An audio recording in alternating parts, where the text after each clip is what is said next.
160-cı hədis. Əbu Əbdillah əleyhissalam buyurdu, Allah Taala Davuda belə vəhy etdi. Mənimlə öz aramda dünyaya məftun olan alimi qərar vermə. O, bu yolla sənin mənə məhəbbətinin qarşısını ala bilər.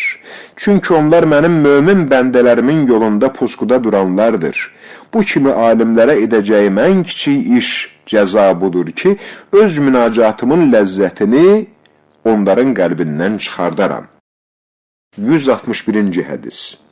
Əbu Əbdillah əleyhissalam buyurdu, Allah Davuda belə vəhy etdi, ey Davud, günahkar bəndələrimə müjdə ver, sadiq bəndələrimi də qorxut. Davud ərz etdi, günahkar bəndələrə necə müjdə verib salih bəndələri necə qorxuda bilərəm? Allah buyurdu, günahkarlara müjdə ver ki, mən onların tövbəsini qəbul edər, günahlarından keçərəm. Sadiq bəndələri də buna görə qorxud ki, öz əməlləri ilə məğrur olmasınlar. Çünki əgər mən öz bəndələrimdən dəqiq hesab alsam, onların hamısı həlak olarlar. 162-ci hədis. Əbu Əbdillah əleyhissalam buyurdu, Allah Davuda belə vəhy etdi. Allah dərgahına ən yaxın olanlar, təvazökar şəxslər olduğu kimi, Allahdan ən uzaq şəxslər də təkəbbürlü və özünü istəyənlərdir. 163-cü hədis. Əbu Əbdillah əleyhissalam buyurur, Allah Davuda belə vəhy etdi. Bəndələrimin bəziləri xeyir əməl yerinə yetirdikdə, mənim behiştim onlara mübah olur. Davud ərz etdi, Pərverdigara, o xeyir əməl hansıdır? Allah buyurdu, o bundan ibarətdir ki, mömin bir bəndənin qəlbini hətta bir xurma verməklə belə şad etsin. Həzrət Davud ərz etdi, Pərverdigara, səni tanıyan bəndələr üçün layiqdir ki, ümidini heç vaxt səndən kəsməsin. 164-cü hədis. Əbu Əbdillah əleyhissalam buyurdu, Davud münacatlarından birində Allaha belə ərz etdi, Pərverdigara, haqqı sənin yanında olduğu kimi mənə göstər ki, mən həmin həqiqətin əsasında cəmaata hökm edim. Xitab gəldi, ey Davud, sənin belə işə taqətin çatmaz. Davud çox israr edib yalvardıqdan sonra onun bu istəyinə əta etdi. Onun sabahı onun yanına 2 nəfər gəldi. Biri digərinin etdiyi zülümdən şikayət eləyib imdad diləyərək dedi, bu şəxs mənim malımı əlimdən almışdır. Allah Davuda vəhy etdi ki, bu iddiaçı şəxs özü ilə gətirdiyi şəxsin atasını öldürmüşdür və onun malını qəsb etmişdir. Davud da ikinci şəxsə göstəriş verdi, atasının qisasını alaraq onu gətirən şəxsi öldürdü və mal dövlətini götürdü. İmam sonra buyurdu, Bəni İsrail cəmaatı Davudun bu mühakiməsindən çox təəccüblənib pıçıldaşmağa başladılar. Nəhayət bunlar Davuda çatdı. Ona görə də Davud Allahdan istədi ki, bu vəzifəni onun üzərindən götürsün. Allah Davuda belə vəhy etdi. Cəmaatın arasında yalnız şahidlərə əsasən mühakimə et. Əgər heç bir dəlil olmasa, özlərinin haqq olmasını ispat etmək üçün mənim adıma and içdirməlisən. 165-ci hədis. Allah Davuda belə vəhy etdi. Ey Davud, mən sənin günahlarını bağışladım və sənin günah yükünü Bəni İsrailin çiyninə qoydum. Davud ərz etdi. Pərverdigara, sən zülm etmədiyin halda bu işi necə görürsən? Allah buyurdu. Çünki onlar sənin pis işinə görə səni cəzalandırmağa tələsmədilər. Müəllif deyir, biz bu hədisi hökmən belə məna etməliyik ki, Davudun günahı deyildikdə məqsəd tərki övladır. Yəni, Peyğəmbərlər Allahın nəzərində yaxşı olan ən kiçik əməlləri belə tərk etməməlidirlər. Çünki Peyğəmbərlərin bütün günahlarından pak olması barədə qəti dəlillər mövcuddur. Bəlkə də Davudun o işindən inkar olunması, onunla bir dövrdə olan Peyğəmbərlərdən istənilən vacib deyil, bir növ bəyənilən iş olmuşdur. Çünki Peyğəmbərlər vacibi tərk etmək və ya günaha batması qeyri-mümkündür. Əksinə, günah dedikdə məqsəd məhz övla işin tərk olunmasıdır. Buna görə də deyilir ki, salih şəxslərin yaxşı əməlləri Allah dərgahına müqərrəb olanların günahı hesab olur. Hədis alimlərindən bəziləri demişlər ki, Peyğəmbər və imamlar bütün vaxtlarında Allaha zikr, itayət və onun əmrləri ilə məşğul olduğundan hər bir vaxt mübah işi yerinə yetirmək və ya hər hansı bir ehtiyaclarını təmin etmək üçün yemək, içmək, izdivac və s.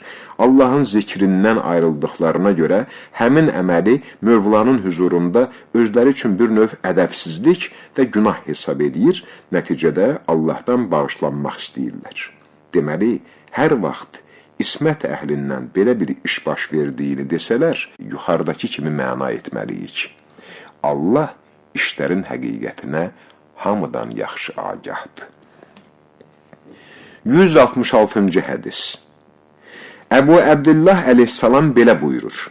Həzrət Davud Ərəfatda dayandıqda cəmaata baxdı, onların çoxluğundan agah oldu, sonra çıxıb dua eləməyə başladı. Mərasim sona yetdikdən sonra Cəbrail nazil olub dedi, ey Davud, Allah buyurur, nə üçün dağa çıxdın? Yoxsa güman etdin ki, dağın aşağısında heç bir səsi eşitməyirəm? Cəbrail Davudu özü ilə dəryanın kənarına apardı və onu dəryaya saldı. Dəryada 40 günlük yolu keçdikdən sonra böyük bir daşa rast gəldilər. Onu sındırdılar, içindən xırda bir qurd çıxdı. Cəbrail Davuda dedi, ey Davud, Allah buyurur ki, mən dəryanın dibində olan bu daşın içərisindəki qurdun səsini eşidirəm. Amma sən güman etdin ki, məni çağıran hansısa bir şəxsin münacatını eşitmirəm. 167-ci hədis. Əbu Cəfər əleyhissalam belə buyurur. Davud Allahdan istədi ki, axirət aləminin mühakimələrindən birini onun üçün göstərsin. Belə xitab gəldi. Ey Davud, mən sənin istədiyin bu məsələni bəndələrimdən heç birinə göstərməmişəm və məndən başqa heç kəs onlardan agah ola bilməz. Davud bu istəyini 3 dəfə təkrar etdi. Nəhayət Cəbrail nazil olub ona dedi, ey Davud, sən Allahdan elə bir şey istəyirsən ki, bəndələrdən bir kəs indiyə qədər belə şey istəməyib. Layiq deyildir ki, Allahdan başqası bu hadisələrdən agah olsun. Amma Allah sənin bu duanı qəbul etdi və sənin istəyini yerinə yetirdi. Ey Davud, sabah 2 nəfər sənin yanına gələcəklər. Sən onların arasında axirət qanunları əsasında mühakimə edəcəksən. Sübh açılanda Davud qəzavat kürsüsündə əyləşdi. Qoca bir kişi daxil oldu. O özü ilə bir cavanı da dartıb gətirirdi. O cavanın əlində bir salxım üzüm var idi. Qoca kişi Davuda dedi, ey Allahın Peyğəmbəri, bu oğlan mənim üzüm bağıma girib üzümləri xarab eləyib. Bu üzüm salxımını da mənim icazəm olmadan dərib. Davud o cavandan soruşdu ki, bu qoca kişinin iddiası müqabilində nə deyirsən? Cavan bu işi doğrudan da etdiyini etiraf etdi. Həmin anda Allah Davuda belə vəhy etdi. Ey Davud, mən axirət mühakimələrindən birini sənin üçün aşkar edirəm. Sən bu 2 nəfər arasında əvvəlcədən kəşf vasitəsi ilə mühakimə edəcəksən, amma özündə o mühakimiyə təhəmmül edə bilməzsən. Üstəlik sənin qövmün də ona razı olmayacaq. İndi, ey Davud, bil ki, şikayət eləyən bu qoca kişi bir müddət bundan qabaq bu cavanın atasının bostanına hücum etmiş, atasını öldürmüş və bostanı qəsb etmiş, üstəlik ondan 40.000 dirhəm pul almış və pulları filan yerə bastırmışdır.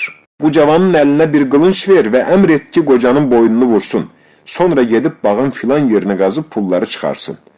Həzrət buyurur, Davud bu vəhdən vəhşət hissi keçirdi. Öz alim dostlarını bir yerə yığıb, Allahın vəhini onlara çatdırdı. Hadisə Allahın göstərişi əsasında sona yetdi. 168-ci hədis. İmam Baqir əleyhissalam belə buyurdu. Bəni İsrail qövmü arasında bir abid var idi. Həzrət Davud onun ibadətindən çox təəccüb eləyirdi. Allah ona vəhy etdi. Bu abidin işlərindən təəccüb etmə.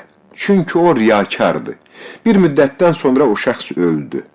Davud cəmaata onu dəfn edin, dedi. Lakin özü dəfn mərasimində iştirak eləmədi. Ona qüsl verilən zaman Bəni İsraildən 50 nəfər şəhadət verib dedilər ki, Pərverdigara, biz ondan xeyir işdən başqa bir şey görməmişik.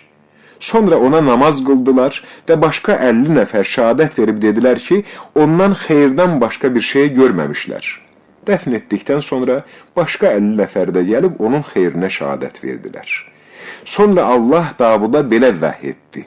Ey Davud, nə üçün sən o ölmüş abid üçün şəhadət vermədin? Davud ərz etdi. Pərverdigara, bu kişinin barəsində verdiyin xəbərlərə görə ona necə şəhadət verə bilərdim? Allah buyurdu. Bəli, belədir. Amma Bəni İsrailin dindar və alimlərindən bir qrupu şəhadət verdilər ki, ondan xeyirdən başqa bir şey görməyiblər. Mən də onların şəhadətini qəbul edərək o kişinin barəsində bildiklərimi bağışladım. 169-cu hədis. İmam Sadiq əleyhissalam buyurdu. Allah Davuda belə vəhy etdi. Qövmün içərisində özün üçün bir nəfəri canişin seç. Çünki mənim elmimdə belə təyin olunubdur ki, hər bir peyğəmbəri qövmünə görə göndərdimsə, onun qövmündən bir nəfəri də onun üçün canişin təyin etdim. Davudun çoxlu övlad və qohum-əqrabası var idi. Allah ona buyurdu, bu işdə sənə göstəriş verməyəcəyinə qədər tələsmə. Bir neçə gündən sonra dalaşan 2 nəfər Davudun yanına gəldi. Onlar qoyunlar və üzüm bağları barəsində bir-biri ilə ixtilafa düşmüşdülər. Allah Davuda belə vəhy etdi. Övladlarını bu şikayət məclisində hazır et. Hər kəs bu barədə düzgün hökm versə, mən onu sənin canişinin edəcəyəm. Sonra Həzrət buyurdu. Süleyman həmin hadisə barəsində hökm verdi. Allah da Davuda vəhy etdi ki, bu hadisədə yalnız Süleymanın hökmü doğrudur. Sən nəzərdə canişinlik üçün başqa adamı tutmuşdun, lakin biz Süleymanı sənin üçün canişin təyin edirik. 170-ci hədis. Həzrət İmam Cavad əleyhissalama ərz etdik.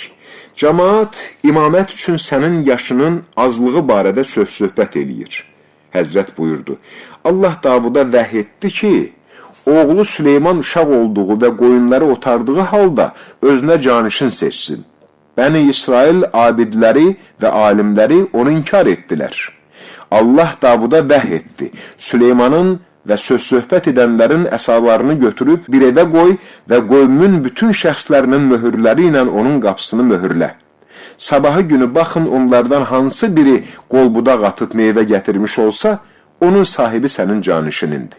Davud məsələni onlara xəbər verdikdə hamısı qəbul elədi. 171-ci hədis. Allah Davuda belə vəhy etdi. Hər kəs cəmaatdan ayrılıb mənə doğru gəlsə, onun bütün işlərinə kifayət edərəm. Hər kəs məndən istəsə, ona əta edərəm. Hər kəs mənə dua etsə, duasını qəbul edərəm. Amma onun qəbul olunmasını, onun barəsindəki hökmünün tamam olacağı vaxta qədər asılı saxlayaram. Mənim hökmüm tamam olduqda, onun istədiyi şeyləri əta edirəm. Ey Davud, məzluma mənim tərəfimdən de, sənə zülm edən şəxslər barəsindəki şikayətini qəbul edirəm. Amma onun icrasını sənin bilmədiyin çoxlu amillərə görə təxirə salıram və mən hökm edənlərin ən yaxşı hökm edəniyəm. Əgər sən də bir şəxsə zülm etmiş olsan, o da sənin əleyhinə zülmdən şikayət etsə, bu şikayəti sənin əvvəlki şikayətin müqabilində qərar verərəm. Əvəz-əvəz olar. Sənin üçün behişdə müəyyən bir dərəcə var ki, ona yalnız o vaxt çatarsan ki, başqası sənə zülm etmiş olsun. Çünki mən öz bəndələrimi onların mal-dövlət və canları ilə imtihan edirəm. Çox olur ki, mən bir bəndəmi xəstələndirirəm, nəticədə onun namazı və Allah yolunda xidməti azalır, lakin onun qəm-qüssəli halda məni səda etməsi mənim üçün bütün namaz qılanların namazlarından daha sevimlidir. Çox hallarda elə bəndələr olur ki, namaz qılır, mən o namazı onların üzünə çırpıram. Onun səsinin qarşısında bir hicab tuturam ki, onun səsini eşitməyim. Ey Davud, bilirsənmi bu şəxs kimdir? O həmin şəxsdir ki, möminlərin hərəminə günah nəzəri ilə baxır. Öz-özünə belə fikirləşir ki, hakimiyyəti əlinə alsa, zülmlə cəmaatın boynunu vurar. Ey Davud, xətaların üçün balası ölmüş ananın nalə etdiyi kimi nalə et. Öz dilləri ilə cəmaatı yiyənləri görsən, mən qiyamət günü onların dillərini çox geniş bir süfrə kimi sərəcəyəm, dillərinin kənarlarını odlu örpəklərlə örtəcəyəm, daha sonra onlara tənə vuran bir şəxsi müsəllət edəcəyəm, o deyəcək, ey cəhənnəm əhli, bunlar filankəslər dilləri vasitəsilə müsəllət olanlar idi, bunları tanıyın.